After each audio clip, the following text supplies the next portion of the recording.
today. Our last meeting was at May 15th, and we do not have the minutes, so we'll be reviewing those minutes and approving them in our next meeting.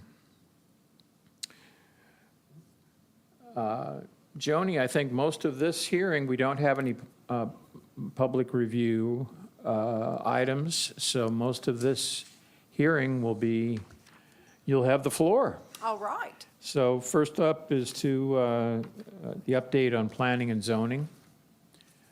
Okay, so we officially moved. This board is still a city board. However, it is now lodged within Danville County Planning and Zoning. It just seemed to be a better fit when codes enforcement got rearranged. We ended up under the police department for a little bit. That wasn't working.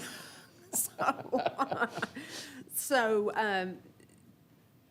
we had, you guys saw us working through the process of the ordinance and things like that to make everything rolling along. So that all became effective July 1st. So the city is this is still an official city board. It's just housed in planning and zoning. So the mayor still appoints the members of the board. City commission still has to approve that. And most of our actions roll through city commission just like before, except that we're now lodged in planning and zoning. What we are working on is that any applicant for a COA go to planning and zoning first to make sure that their signs and any other thing that they're proposing is in line with planning and zoning's ordinances, which makes sense. Because we've had in the past where this board has approved a sign and then they take it over to planning and zoning and then they've got to get a variance because it's not the right size. So I think it just makes better sense if they review it first, and that makes people happier. You don't want to have to keep running them back and forth like a ping pong ball to figure out how to get a sign. So there will be a few procedural changes, but that won't deal with you all. It's just mostly me making sure that that flow of paperwork goes to the right place. I think we've landed pretty well. I'm pretty happy with the situation. Henry will be representing us. I told him he didn't really have to come today because we had no big hearings or anything that would require his review. So we're there, and I think we're in pretty good shape, but I don't expect that you all will see any functional changes at all as we move forward. At least that's the hope. Okay. Okay. Thank you. Next item is update on the Church Street properties. Back during Brass Band, I ended up looking at what used to be the Southern Comfort Cafe. It's right across the street from Baskin Robbins. And I noticed they were doing a whole lot of work. And then the next day, Tom Ty called me and said, hey, look, I seen this during Brass Band. They're doing a lot of work. So I worked with Michaela. We sent out a stop order work on that property. You guys can kind of see the picture of the building as it is now. This is after the work was completed. And from what I can tell, most of that work over there is actually done.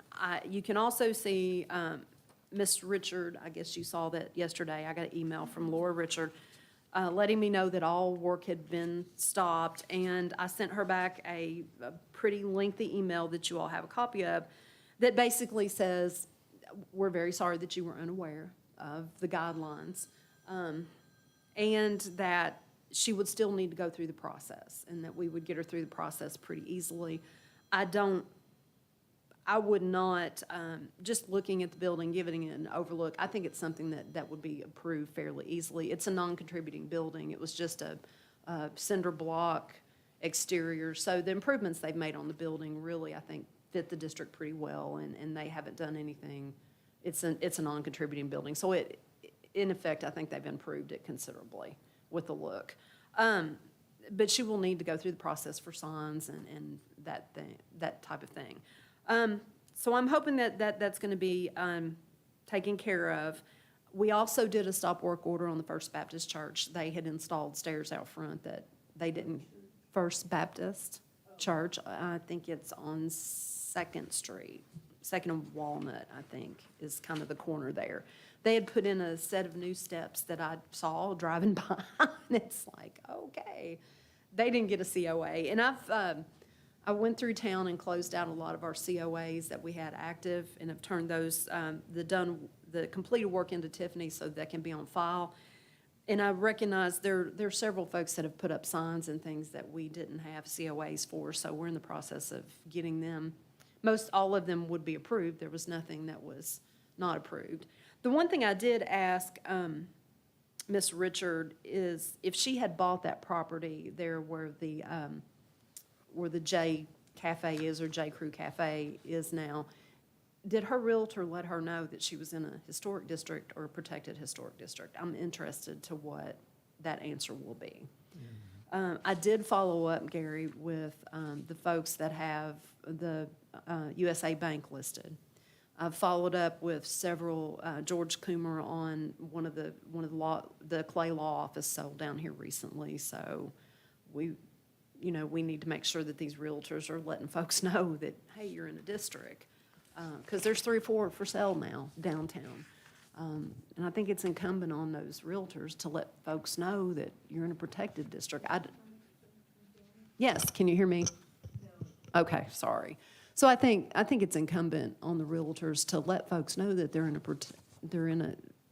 protected district, and I'm not sure that not disclosing that isn't a problem for them down the road. So I'm interested to see what that answer is going to be, if they were actually told or not, that.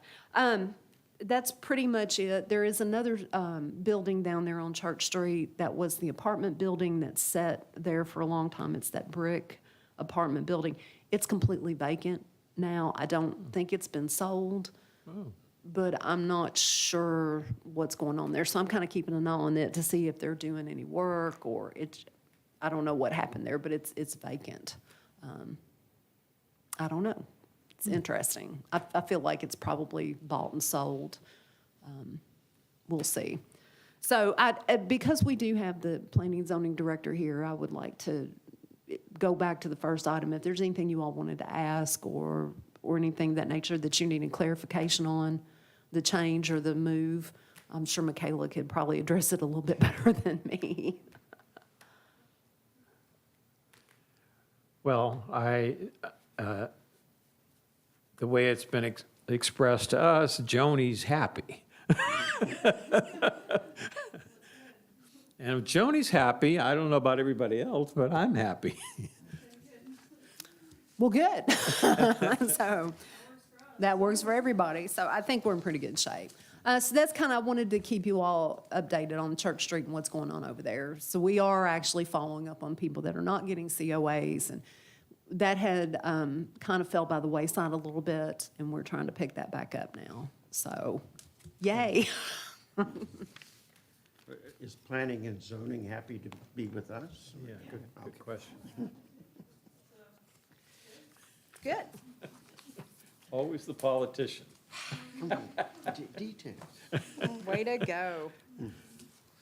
The next thing, we had a meeting with Melanie Crossfield, Michaela, and Lynn about the website. It was exceedingly hard to find to begin with, just trying to find the thing and find our board and our rules was really, really buried. So Melanie, I think, has since rectified some of that. Planning and zoning has it up on their website pretty smooth. You can go click it and it goes right to our part of the city website.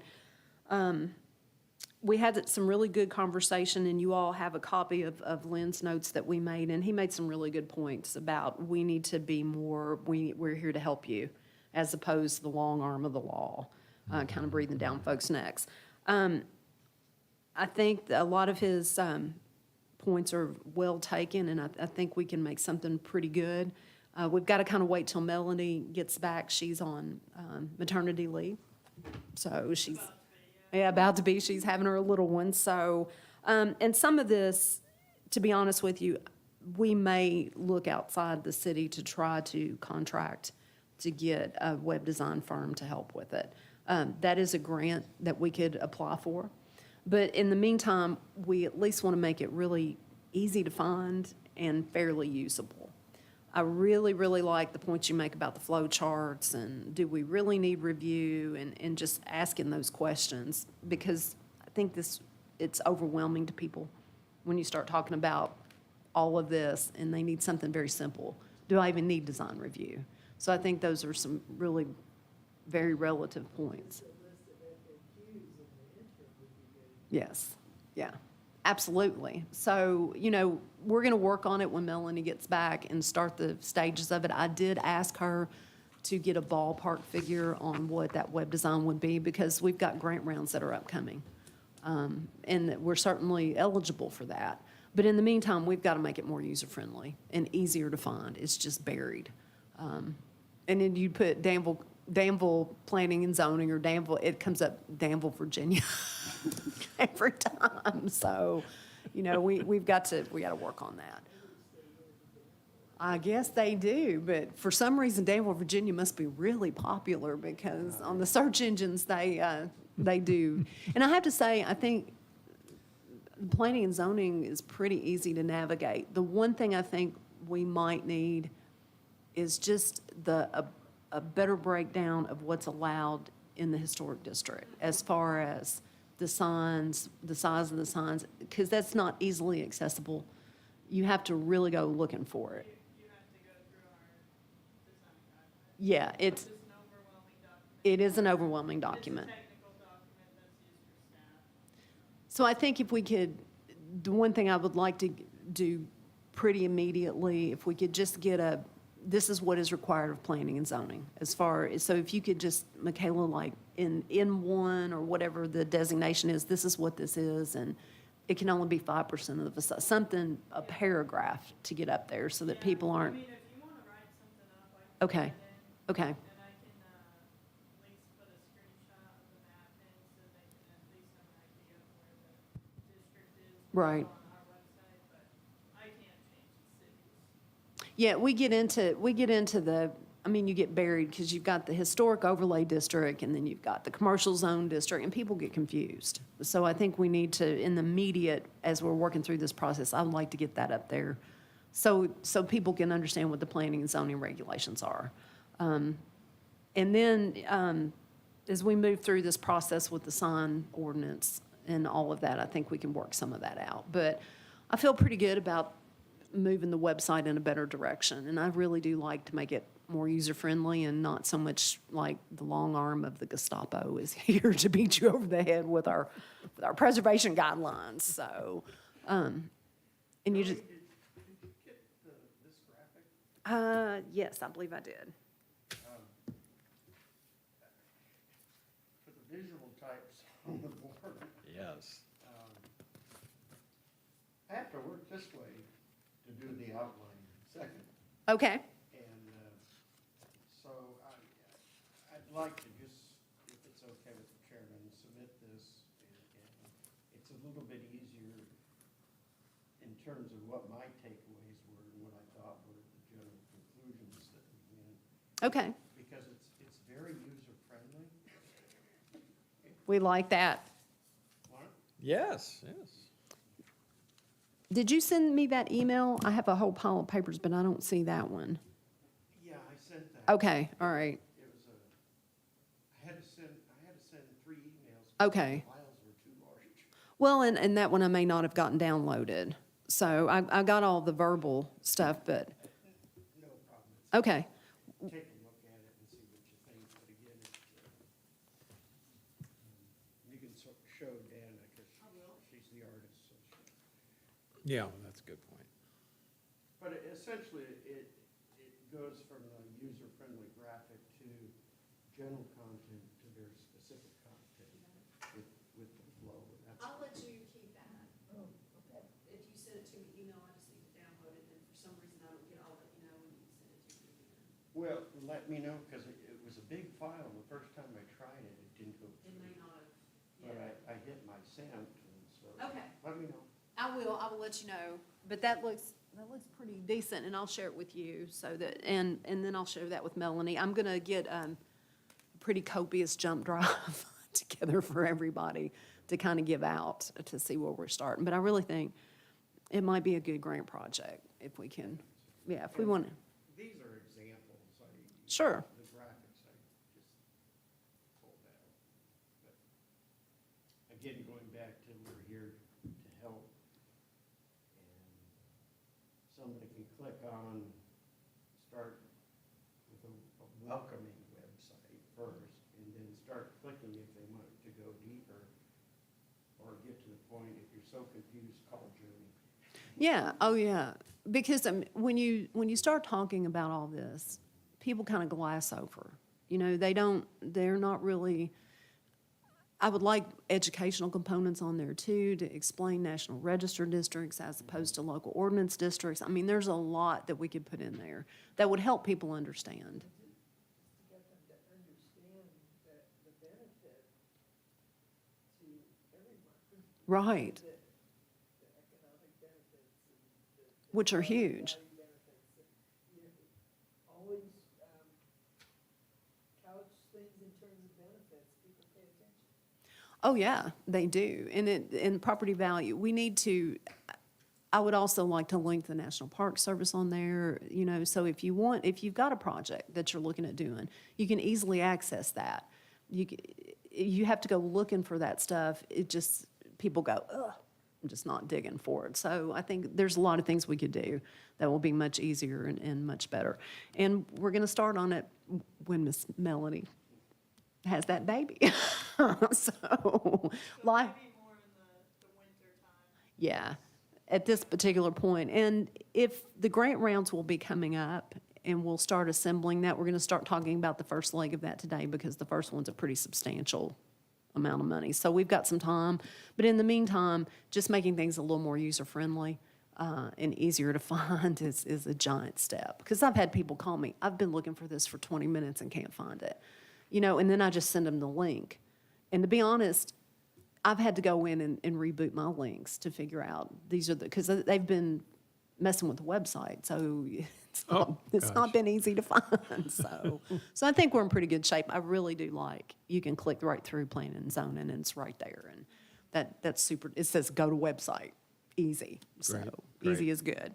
So if you, The extent of my skills. you did, but that, you know, sometimes I think that's okay because if you don't have all those in technical skills, I'm a historian and I get told repeatedly, don't write to other historians because that's not your audience. So I think making it easier and, you know, is not a bad thing. So I want you guys to take these home, look at this, I'll share. I've got a lot of other things that Lynn has downloaded to look at. I'm going to share all that with you as we move through the process, just to get your mind kind of thinking about what you want to see. So I think at some point, we would want Melanie to come in front of the board and talk with you guys about the process and what your ideas are, and then kind of coalesce it all as we move forward. And then maybe we can get a big fat grant, which would be great, and have something super cool. So, which I'm all about too. So there's that part of the, Do you know what computer language the website is in? no ma'am, I could not tell you. They're a separate website than ours. Yeah, I don't We know. have a non-coding one because I can't code.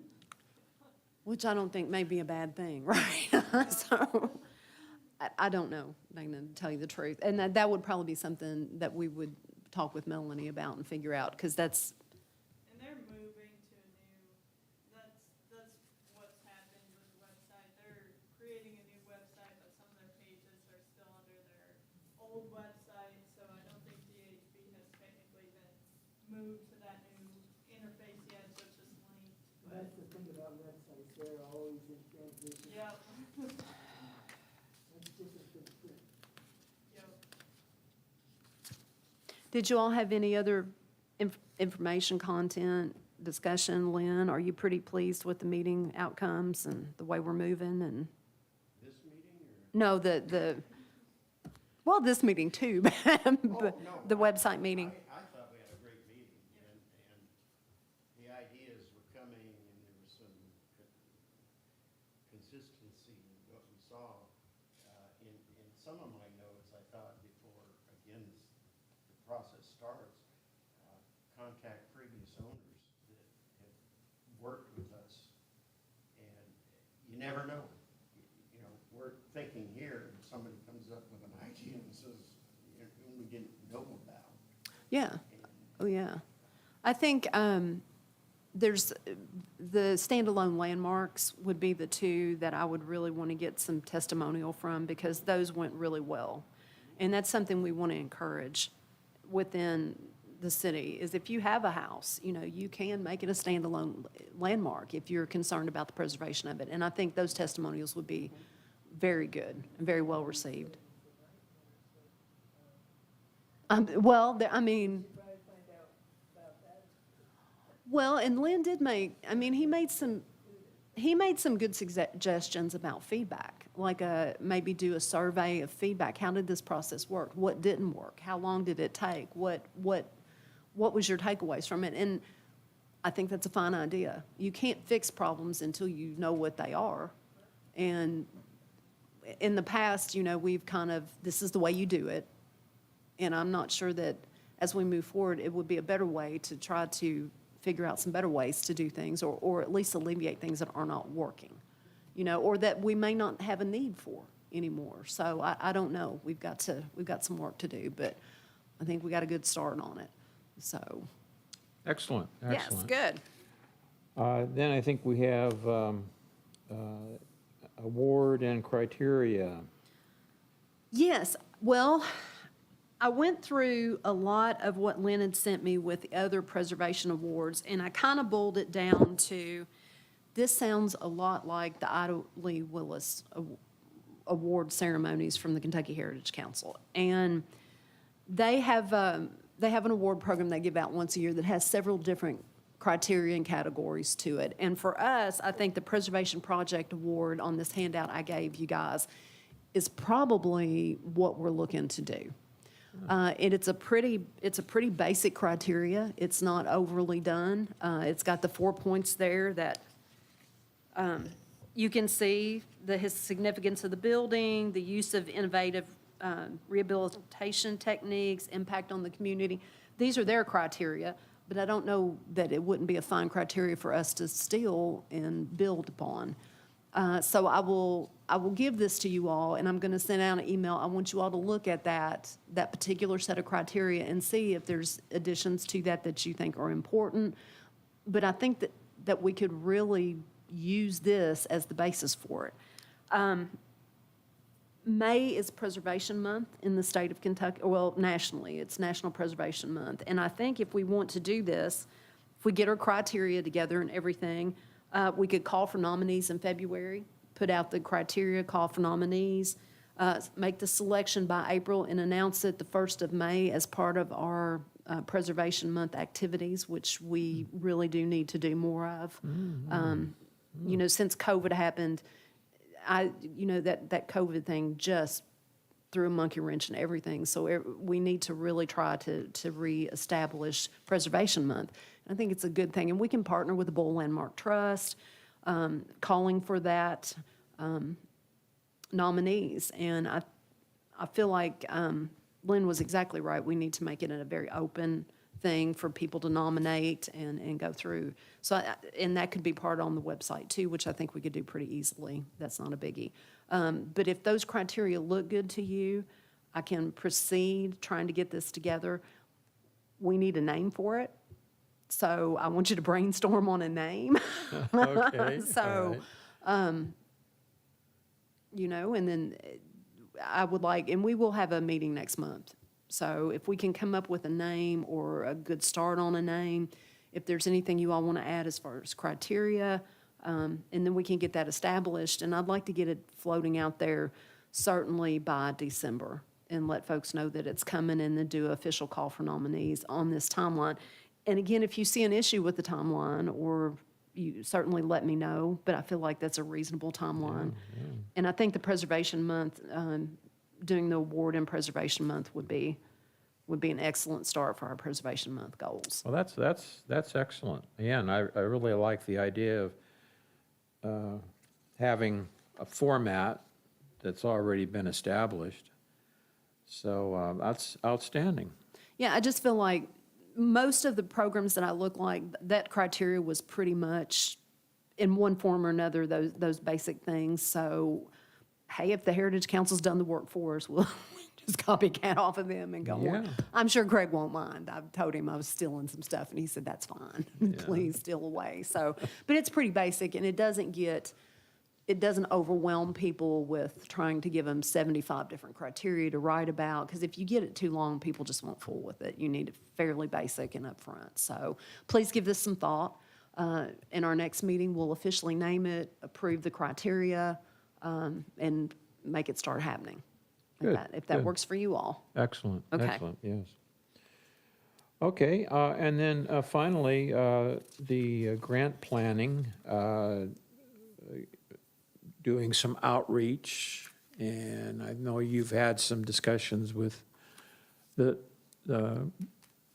various people on what's the best way to proceed. Yes. So, I went through the scope of services, which you all have in front of you, that we're kind of looking for in a grant proposal for redoing our sign design guidelines. We also probably need to look at the public art, and we need to make sure that our guidelines and ordinance are running along the same lines as planning and zoning. There's some issues and some inconsistencies there. I would like for our sign redesign to actually address those as well, because I think we talked about that. If you guys can read down through the scope of services, this is not the final draft. This is just working out of my head. So I want everyone to review this, have a look at, please look at what we have now as our current design and public art guidelines. Please look at the planning and zoning information. And if you see glaring things in there that need to be changed, or you have questions about, now's the time to get this hammered out. Because we will have to make an official motion that we're going to pursue the grant. Then we will have to go in front of City Commission and get the approval to pursue the grant. And this is turning out to be a $15,000 to $17,000 price tag on this thing. When we did the full design guidelines back in 2015 or 2014, it was about $22,000. Now a full set of the guidelines are running about 40 plus. Yeah, because I'm working with Harrodsburg trying to get them a set of design guidelines, and it's $40,000 plus. So for us, I actually sent out a feeler to several firms, like, hey, what would you guys charge? Because we want public meetings, and I've heard back from several of them, and we're looking somewhere between $15,000 and $17,000. Now, saying that, it's an 80-20 grant, so 80% of that would be picked up by our CLG ability to apply for federal grants. So the cities won't be a huge price tag, but still we got a pretty good shot at getting this done. And I would like to make sure that we're addressing all the needs that we have with the current sign issues. And as I've told everybody before, there are a set, and I will send you guys a link to the National Park Service and their technical briefs on signage, which is a good read and kind of gives you the latest thinking about signage within districts that the National Park Service is dealing with. Because this is not just us, it's everywhere trying to deal with these signs. And for them, there are a lot of issues of how is it going to be put onto the building? How is it going to affect the architecture? Is it going to obscure architecture? Those are their fundamental questions. And then you have an overlay that is a community, kind of a community design guidelines. So a lot of what we have now are what the community wanted to see. But again, that's been almost 10 years ago. When you have turnover in city officials and turnover in city management, sometimes you have to readdress those situations with what the community actually wants to see. Does it still matter to them if there's a backlit sign downtown? Is that still a source of, is that where you want to draw your line in the sand? For us, it's more about how is it going to affect the architecture? And as long as we can make sure that that's substantially protected, we're in accordance with what our certified local government guidelines require. But the community standards are what keeps constantly biting us in the butt. So we've got to work through that. And then that process, we'll get the grant information in by the early spring. It should be approved fairly quickly, and then we can work through it next summer, getting the whole thing. But I think through that, we probably need to have a couple public meetings. I need to network with some of the local organizations here, like the Bull Landmark Trust and some of the civic groups, to actually get the word out there that we're looking at doing this, and get some feedback on a one-to-one basis, and then get those folks here for those public hearings so that people can hear what the community wants. Because you tend to forget after 10 years what was said. And I've heard on more than one occasion, what consultant came up with these? Well, it was the consultant's feedback, or the feedback from the community, that the consultant put these guidelines forth. So now it's time to get that feedback. And if the community doesn't care about a backlit sign, as long as it is put on the building without destroying the architecture, that's where our gear is headed. So I think we need to kind of get that a little more tightened up, and I think that will help with some of the issues we've got getting overturned by the city commission. But just to clarify, I think in our last meeting, there was a motion to initiate outreach with the community. And I think I'm hearing that it was decided since our last meeting that really it's best to wait until we have our consultant, and that we provide some direction to the public outreach. Yes, sir. I know that Commissioner Bowling really wanted to have a public meeting, and Lynn had emailed me with some concerns also, and then I have some concerns, and I talked with Michaela about it. If we don't have some outcomes we want to see, or the goals we're trying to reach, it doesn't really, there's no direction there. So the last thing I want to do for this board is to get a bunch of people in a room and have it become just a gripe session for an hour, because that doesn't really, that's not helping us. That's not giving us the direction we want to go. And I think it's better in a more of a structured setting with some defined outcomes and what we're looking at doing. And then also an explanation in these public meetings about the difference between the community set guidelines and what our certified local government guidelines require, and make that clear. And I think we also need to really direct people's attention that we're not trying to freeze Danville in 1880. I really want to show them what Main Street Danville looked like in 1880 with all the signs. I think people would be really pretty aghast at seeing what history looked like. It was pretty much the Wild West down on Main Street. They had signs on everything. And I don't think the community wants that, but it's now time to maybe explain that a little bit better to not only the community, but the city officials, of these are the community guidelines, and these are what is required of us to maintain our certified local government, which to us, it's more the protection of the architecture and or the protection of historic signs, which we really don't have in Danville. Some communities do, but Danville does not have. There may be one or two small ones down on 4th Street, but other than that, we don't have anything painted on buildings that's been here for 100 years, or no cool neon theater sign or anything like that. So these are the community standards, I think, will really be the point of interest to get through to the city government. Well, speaking for myself, I like the idea of the outreach initially being, like you said, meeting with people independently that have an interest in this and get their one-on-one input. I personally think that's the best approach. They're the people that are most interested in the outcome. And rather than a big public hearing, it's better to just go one-on-one. Well, too, and that also gives them time to start thinking about it. Yeah.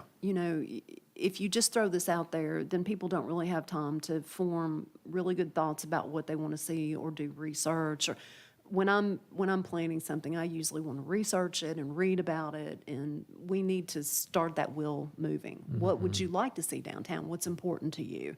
And have some questions to ask these folks and let them start wrapping their mind around it a little bit. And then that way they'll have I think it's a better outcome to be able to speak to it when we do have public hearings. And if we're going to pay all this money honestly. I think so. It would be a good thing to have that. We want the perception of being open and trying to get information, but you don't want to end up with some meeting where it's just a lot of people with an axe to grind, wasting everybody else's time while they write. Difficult to slide through those two goals. Yeah, well, it is, and I think if we do it as part, and we need to do some public outreach and public education as we're moving through this sign process. It is really up to the community what they want the signage in downtown to look like. I mean, there's some hard thou shall nots. You can't drill through brick and things of that, but what is important to the community? And without that knowledge and that reinforcement by the community, you don't stand a chance of getting it actually through, or making it defensible when you have a denied COA that has to go in front of city commission, as we've seen. So I think that's probably the best route. I think we have to be careful about sometimes, like we make things worse.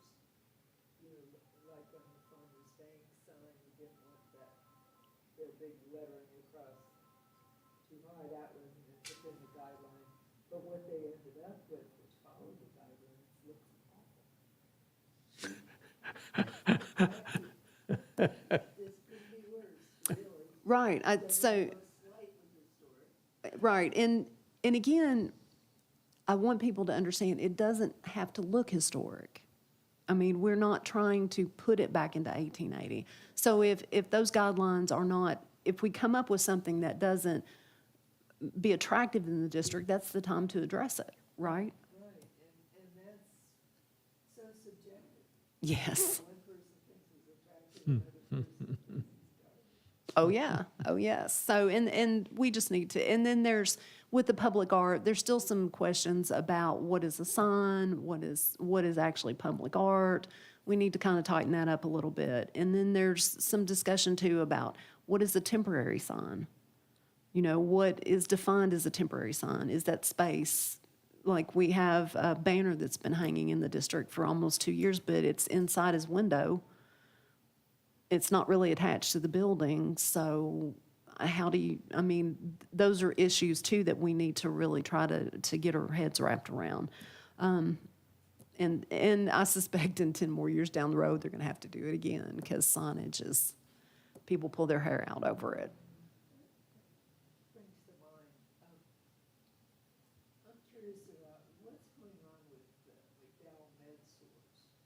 They took their displays out of the windows and replaced them, which is kind of like windows signage, which is pretty much billboards. Mm-hmm. Did we approve that? No, but it is not attached to the window.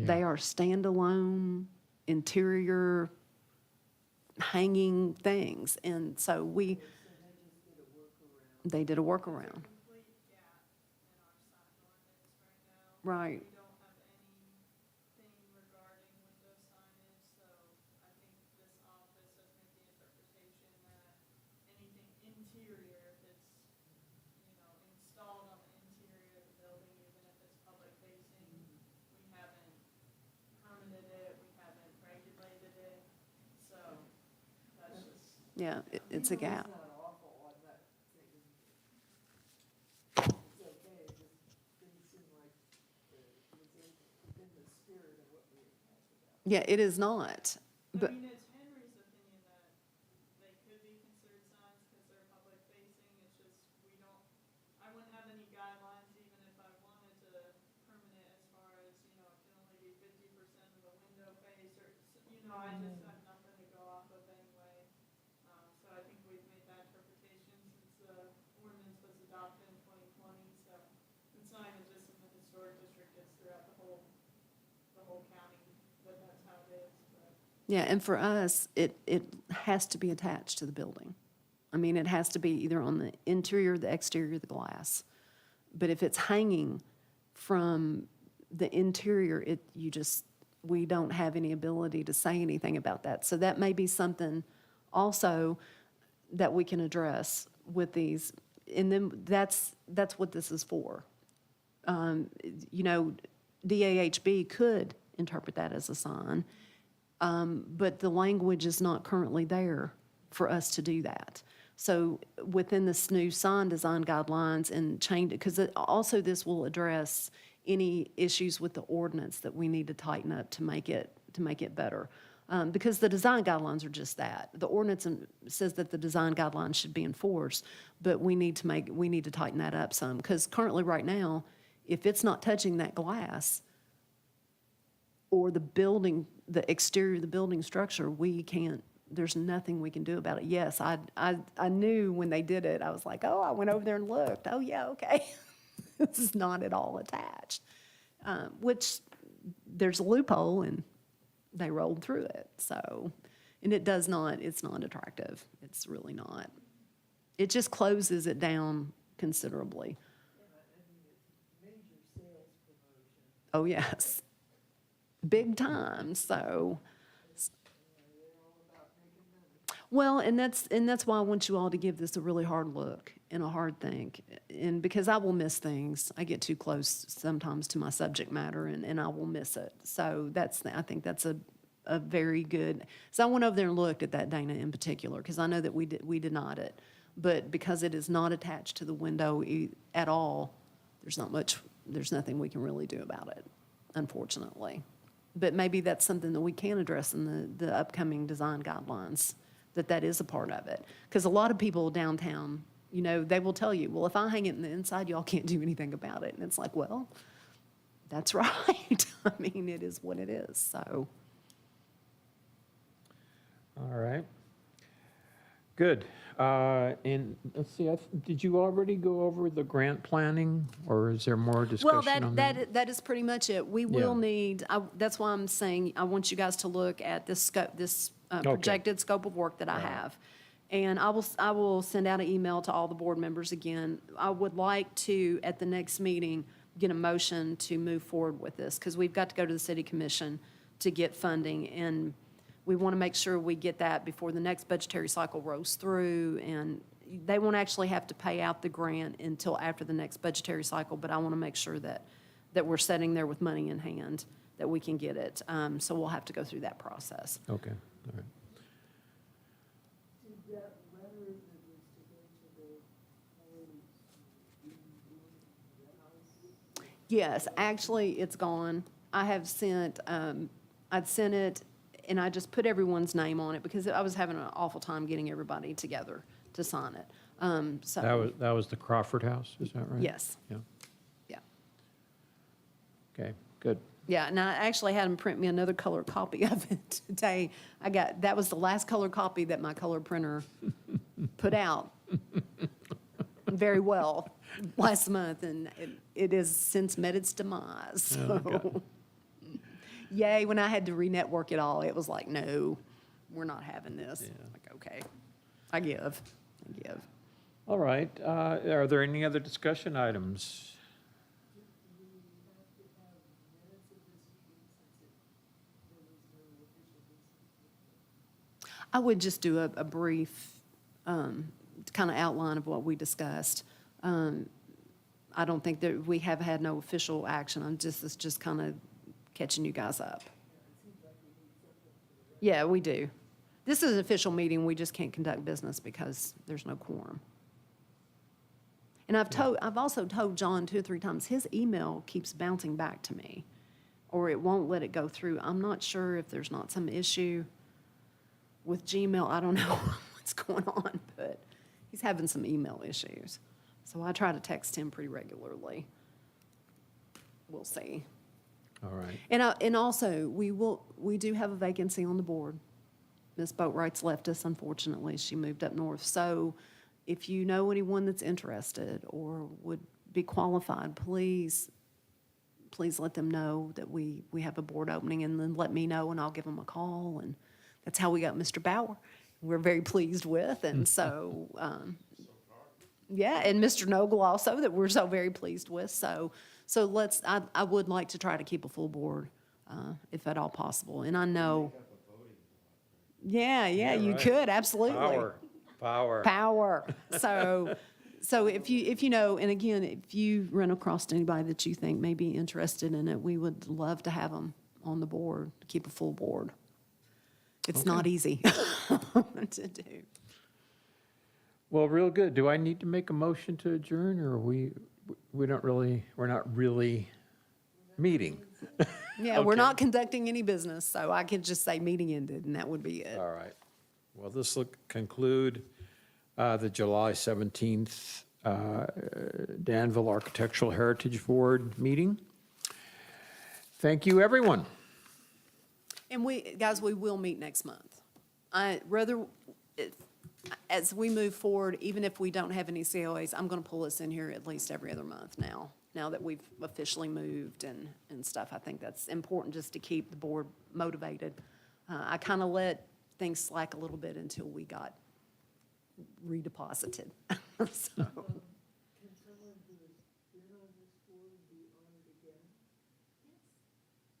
Even if they got replaced for political